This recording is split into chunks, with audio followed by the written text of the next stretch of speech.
Hello, my name is Leslie Ohnstad, and welcome back to another segment of the Art of Light and Color. Before we get started on part two of our frosted glass ornament video, I'm going to do a quick review of 6 new primary element colors that we have just released in our ground metal colors. Up until now, we've not been able to really sell the pure ground metals to the public. I won't even let my employees work with it because the material becomes instantly airborne as soon as you open up the packaging. But during the process of working on our resin art line, we began using a material that dampened down the metal enough so it did not become airborne. And now we're so excited to be able to offer 6 colors. They're going to come out in a sampler half ounce to make it more reasonable at $6.50 a jar. And the colors that I'm mixing right now, that one that I'm mixing at this very moment is the Autumn Flame. That darker gold that I just mixed is Dragon Gold. I know you can't see it because my hand's on top of it. And that first color to the right is the Antique Rose Gold. I've now got some more acrylic down and I'm going to put in some of the golden diamonds.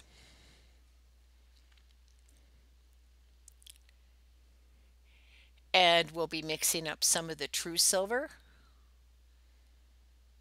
You guys, 20 years I've tried to get a good silver, and this is the first real good silver. It looks like golf club handle silver. And this is a platinum rose. It's a silver rose color. So now we have a warm antique rose and we have a silver rose color.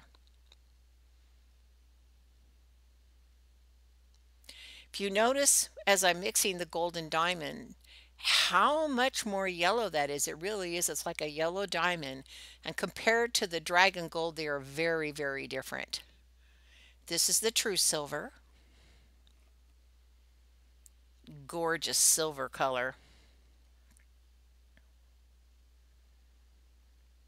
My heart be still. This color will not let you down. And then last but not least, the platinum rose.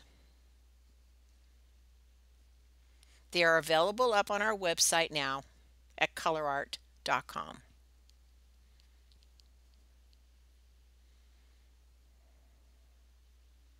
The whole point of using these is we're going to be using the ground metals at the end for our decoration, but I'm going to do a little color test for you on some black cardstock. Plus, anybody who's going to get started in doing the dot work, this is a really great way to practice with your dotting tools. So this first row is the dragon gold.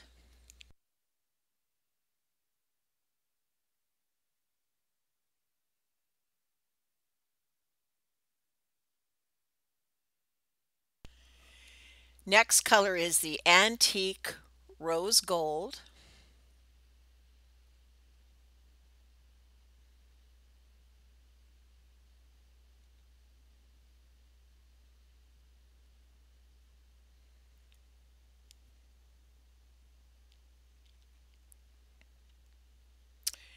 Now the true silver.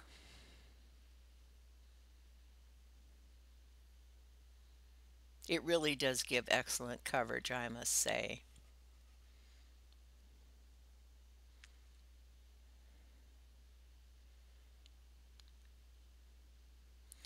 This is the golden diamond. Completely different shade of gold as the dragon gold.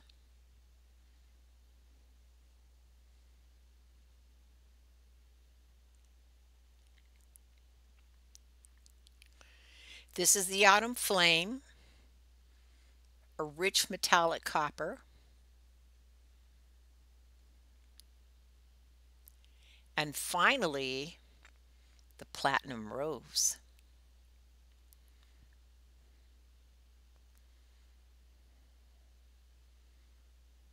I'm very excited to be able to offer this to our acrylic users because we've not been able to offer this since we released the Vivid pre-mix colors in 2016.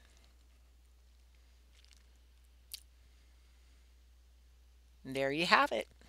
Next up, we're going to do a series of some frosted hearts. First heart is an opalescent heart, and I didn't realize I didn't have the video going on this right away, but I had started with some clear enamel.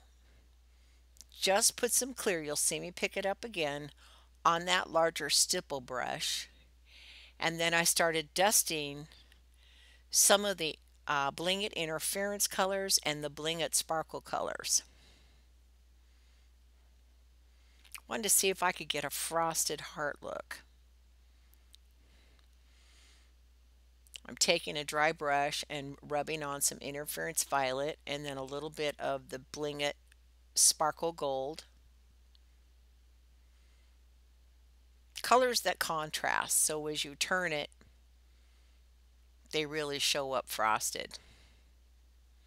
Now here's where I decided to get a little bit more enamel on that side. I didn't really care for the whitest texture I was getting. But I gotta tell you, after it's dry, I can't wait to do dot work on this thing. And now I'm dry brushing a little bit more of some interference green and the Bling It sparkle gold. By the way, the interference is under the Bling It line too. It's Bling It interference.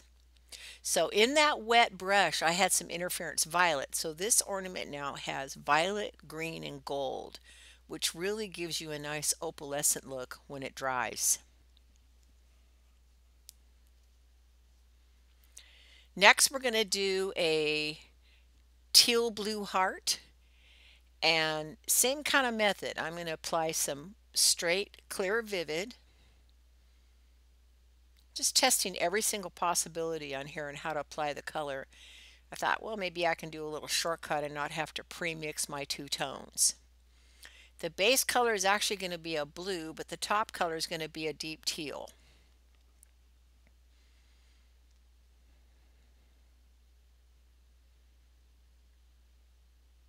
Okay, so now I'm dipping in some Ocean Wave with the dry brush and just moving that around the heart.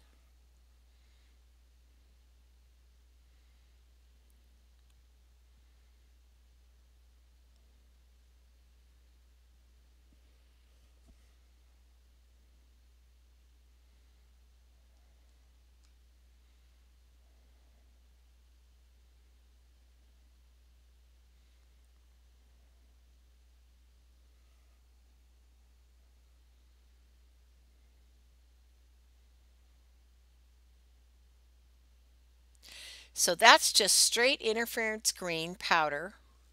Because I'm going to do a teal, I thought, why not sandwich some green in between? It's a little bit stark at this point, but it's a very interesting effect when you're doing the interference burnishing, basically rubbing in the color in that texture in between layers. Now you've seen me put it on and now I'm kind of rubbing the excess off.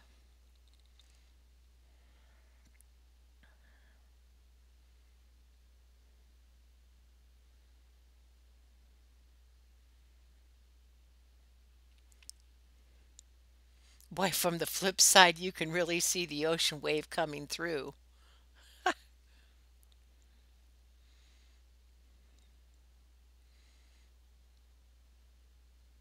So I'm doing the same on the flip side. Clear ocean wave, clear vivid enamel stippled on with some ocean wave on top.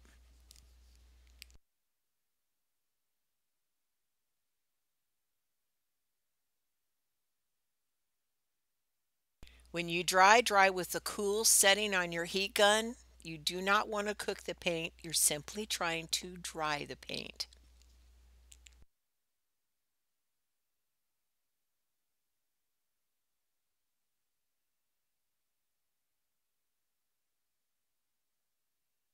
So on this side, I'm just trying to rub on some of the green. Actually, it looks like I was playing with some interference blue, to be honest. Now that I'm looking at the colors I'm rubbing on. Looks like on this side, I tried some of that larger sparkle Bling It. Now I'm just kind of rubbing it through my hands, but I don't really like how I'm getting that whitish look on that one side.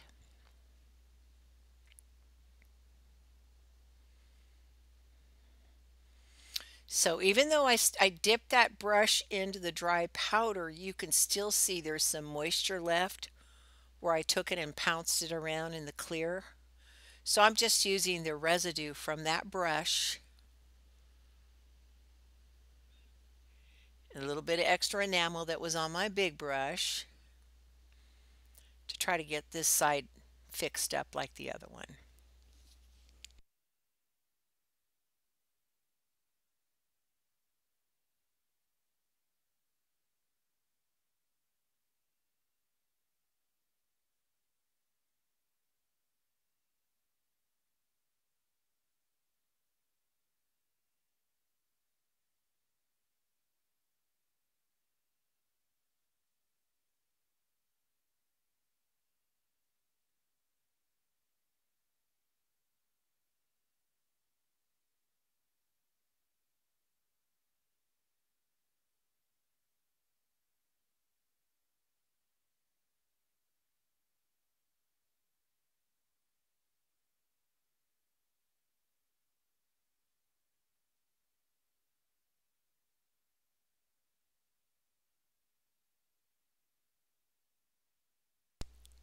Now this is that deep teal that I'm putting in, rubbing it into the texture. It looked a little dark at first, but the final outcome, it was a little bit more work to kind of move it around. Not sure if I would use this exact process again, even though the end result was beautiful. You can see all that mica I have on my paper towel underneath keeps picking up from up underneath. One thing that's really cool about the Vivid or any acrylic, it's going to feel set up to the touch like it's dry.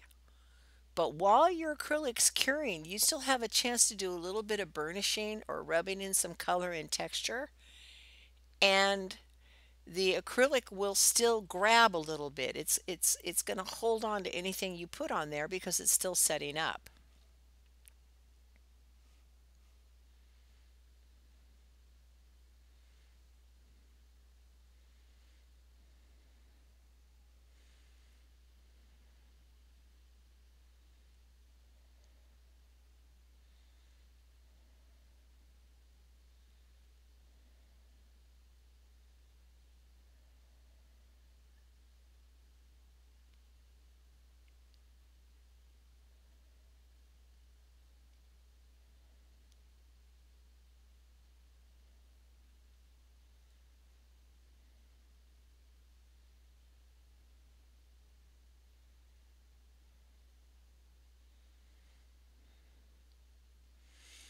I just kept working the moist and dry brush in until I got a look that was smooth. Okay, now we're going to do a blue on blue. I'm mixing both of these up into a liquid, and might as well get everything off my spoon. This first color is Ocean Wave. Oh, wait a minute, excuse me, Blue Bayou. This is Blue Bayou.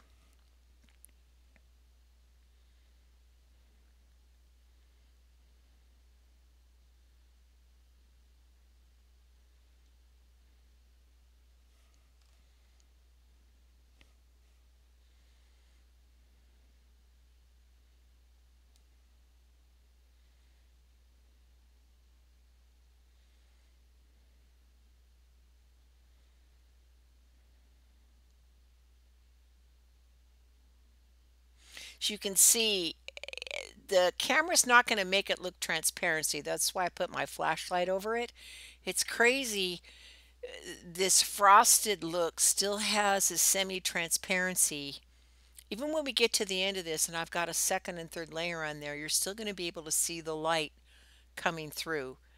And that's just something the camera's just not going to pick up. That's why I'm using the flashlight to show the lighting. I love this texture of the rich cobalt going on. I think I prefer the wet on wet technique versus the wet on dry, But I do like the burnishing in between. So um, in that last couple ornaments where I kind of put some dry color in between, I think I'll try that on the next one. Wet color, a dry burnish, and then wet color in a texture like this. And there you go. You can still see through that even after that second layer's on. It's crazy.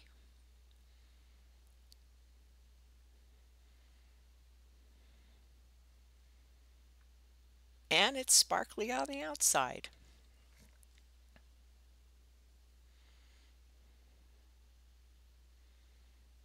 Okay, here's the part two we've been waiting for.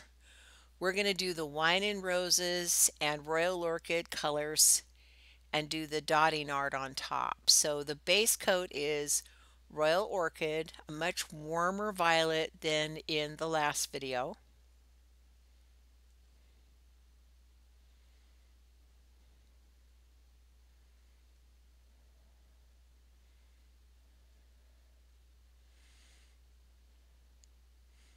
For speed's sake, I think I've already gone along to, this is the flip side. It's crazy how part of the light's making it look blue, part of the light you're picking up the warmer violet.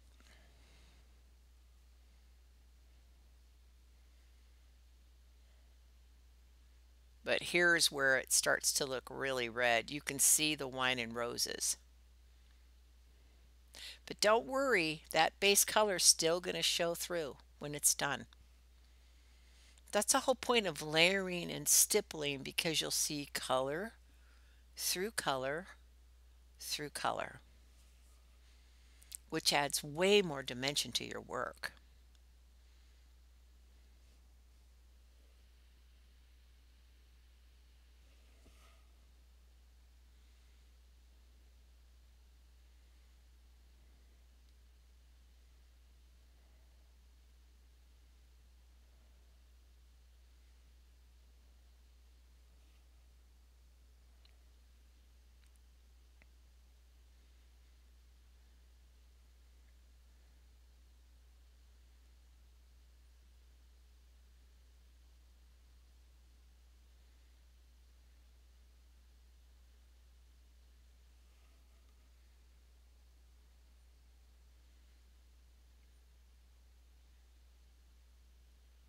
Now, as I'm turning it, you're seeing the glints of the cooler violet underneath.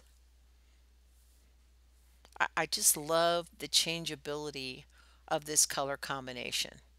Royal Orchid and Wine and Roses. Those are the only two colors I used. Absolutely beautiful. No burnishing in between the layers either. Okay, here's a little something to whet your appetite.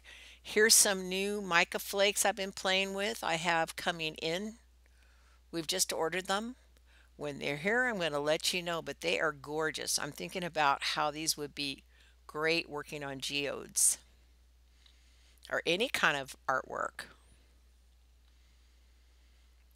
Okay, so now it's time to decorate our ornament. I'm going to use one of the stencil patterns to find my center point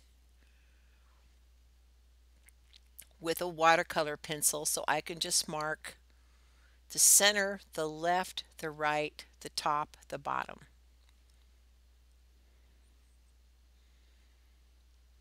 Now I'm going to use a lighter value of the Royal Orchid, so I'm mixing some Interference Violet, Bling It Interference Violet in the Vivid Clear Enamel, making up a batch of that. Then I've scooped some of that off in another little cup. I didn't use all of it. With just a few drops on the end of my stick of the Royal Orchid. I want a really, really, really light value violet. Really light purple. Yeah, it looks like they'll be pretty together. I'm kind of testing them in the camera to see if it's going to show up. Wipe off any excess runaway powder you may have. And in the last video, as I said, be confident. And one thing I learned, and you'll see in this second round, this is my second time doing this technique. straight down and pull it up. And if you want to fix it or put more paint, go straight down again. Don't fuss with it. Don't try to fix it because it's going to make it rounder and rounder and then they will not be even. You can take a Q-tip with a little bit of water and wipe off the rest of those watercolor pencils because I know where my 4 marks off: top, bottom, left, right, center.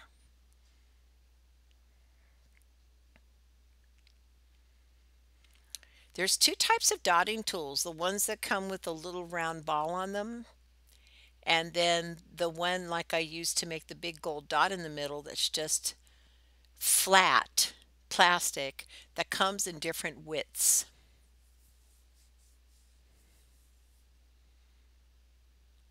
By the way, this gold is a custom mix between the gold and diamond, which is a little bit too yellow, and the dragon gold, which was a little bit too dark for my taste. So I mixed it 50-50 to make my own custom color of gold.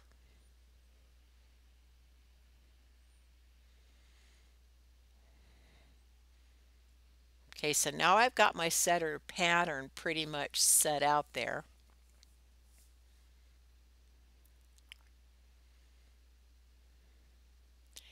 And now for you, you guys can go look up patterns on the internet, find out which ones are pleasing.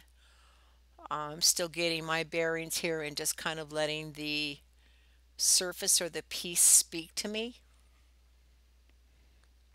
And keeping it simple with just 2 colors. It's great for a beginner.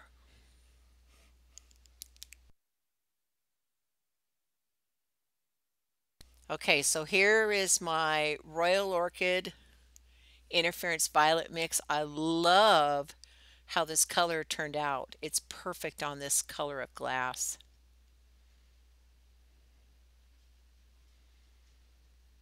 I'm using a slightly smaller tool than the center dot.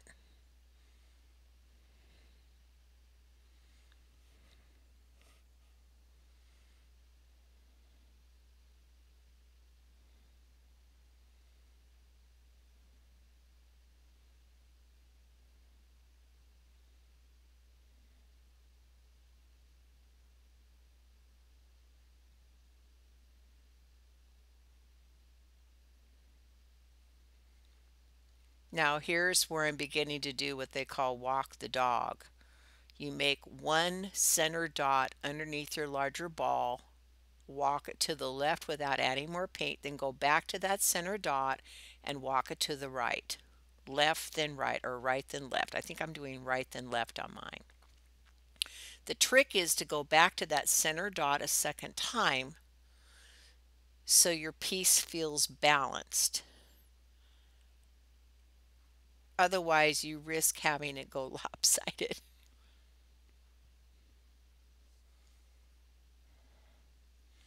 Okay, I'm going to do a second row on this pale Royal Orchid, our custom mix.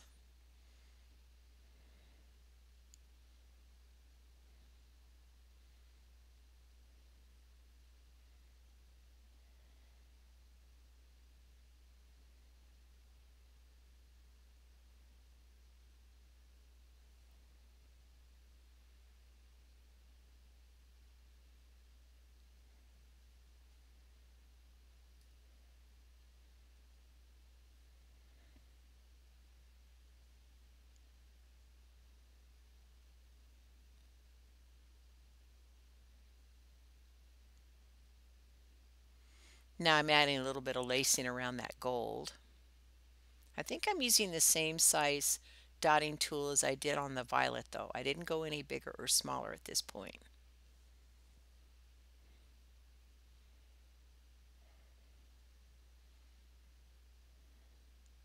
And I got to tell you guys, I knew for a week I was going to do this and I was nervous. All I can say is sit down, practice on a piece of paper a couple times, and then just go for it. Because the only way you really perfect this process is practice. And I plan on practicing more and more and more. You know, this is more relaxing than it looks.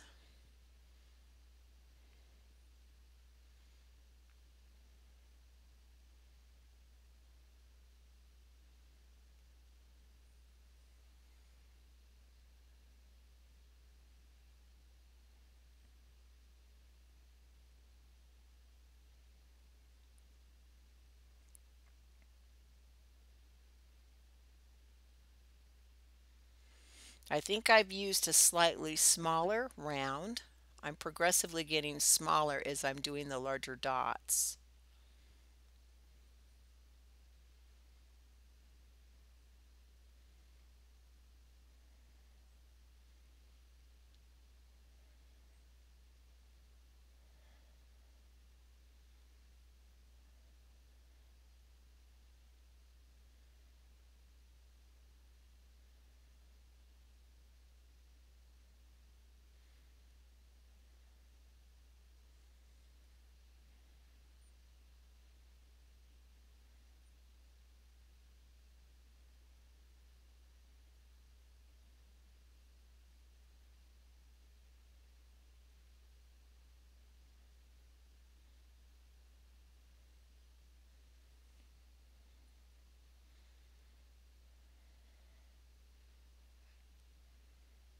So at this point, I knew I wanted to put those purple dots around, but I wasn't exactly sure how I was going to center them.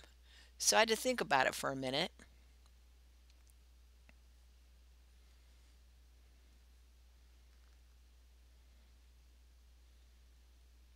And then I realized that in order to do that section, I needed one more row of gold. Now, they're not all going to fit on every one of them, but I tried my best to put in an extra row all the way around before I continued. This one was a little bit tight, so my pattern looks consistent. So it's not like you can't go back in and say, okay, I need to fill in a few dots here. No pun intended.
So my pattern's starting to take shape a little bit. At this point, you just kind of have to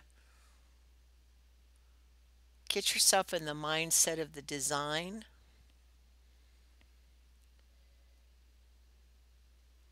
The bottom here, it looked a little bit off, but I ended up fixing it in the end when I put the crystal on, and it made it look a little bit more balanced, because on the bottom it's kind of looking like it's curving a little bit to the right, but hey, I'm going to live with my design.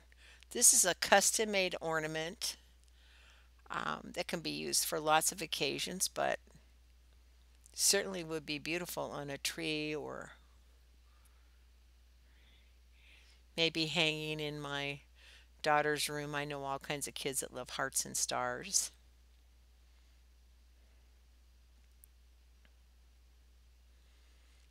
So at this point, I want to connect those two purple dots and the gold one that I did that little three thing on by kind of doing some gold beneath them, and feel like I'm kind of hitting a point to where how far, much farther out can I actually go in my heart. Not that far.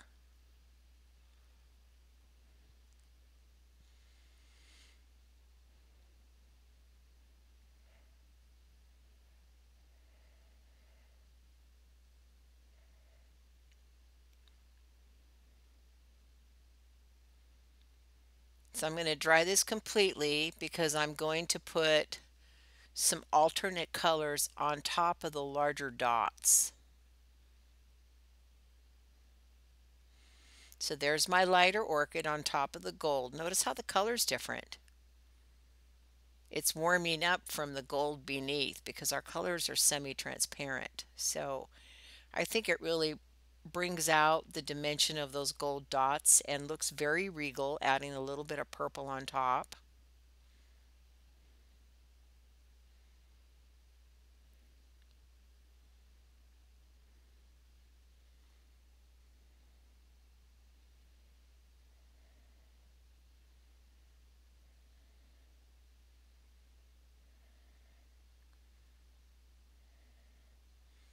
So now I'm adding tiny gold dots. Again, these little tools I'm picking up, those flat round plastic dots, you measure, I'm making sure I'm measuring them so they're smaller than the dot I'm going over, so the color underneath it can encase it and frame it. I want to see the violet beneath that gold. So I'm certainly not going to pick a dotting tool that's the same size as the dot that I'm going over the top of.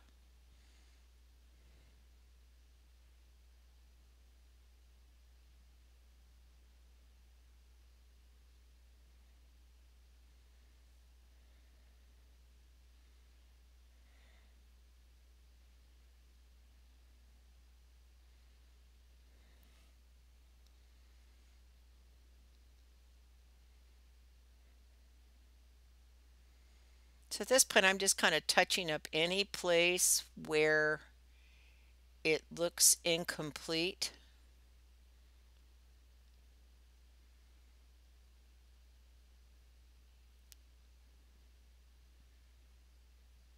Especially these little violet dots look like they could go up and finish there into that center.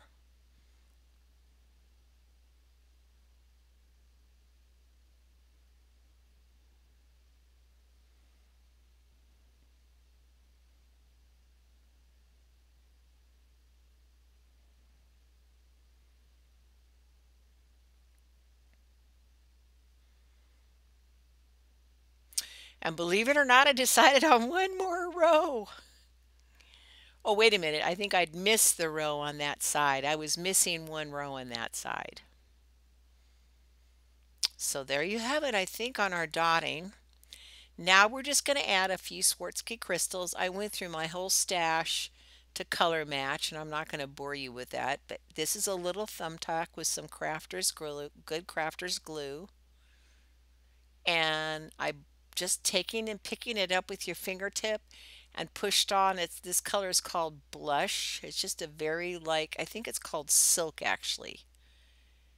It's a blush colored Swarovski. The closest thing I had that I thought could add a little bit of glitter or sparkle without really taking away them from the brilliant colors that we've already put down on this little guy.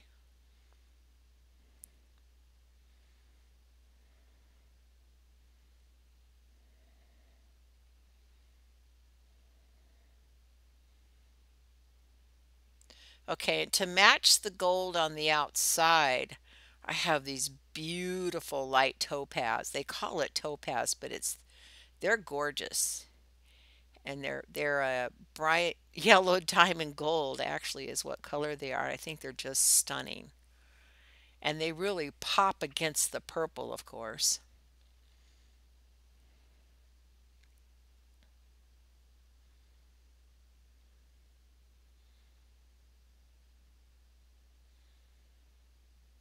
Remember, think out, of course, I don't know, you can go glitzy as you want. I know people that would completely cover their piece. This one I wanted a little bit more elegant than the last one. I wanted to show that I can do subtle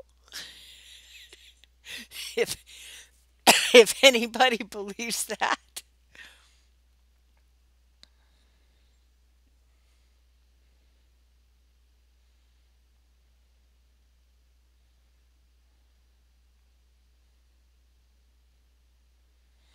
And I think here's where I figure out I want to do the one on the bottom. And even though it doesn't change how my purple's kind of curving off to the side, putting that Swarovski directly below that purple dot in theory made me feel like it was more balanced, brought it back to center. I didn't notice that my purple dots below were a little bit off center. And there you have it. I really think this thing is gorgeous. I've really enjoyed doing this and learning this form of art. Please like, subscribe, and share if you've enjoyed this video. And I look forward to seeing you next time. Thank you guys. Bye-bye.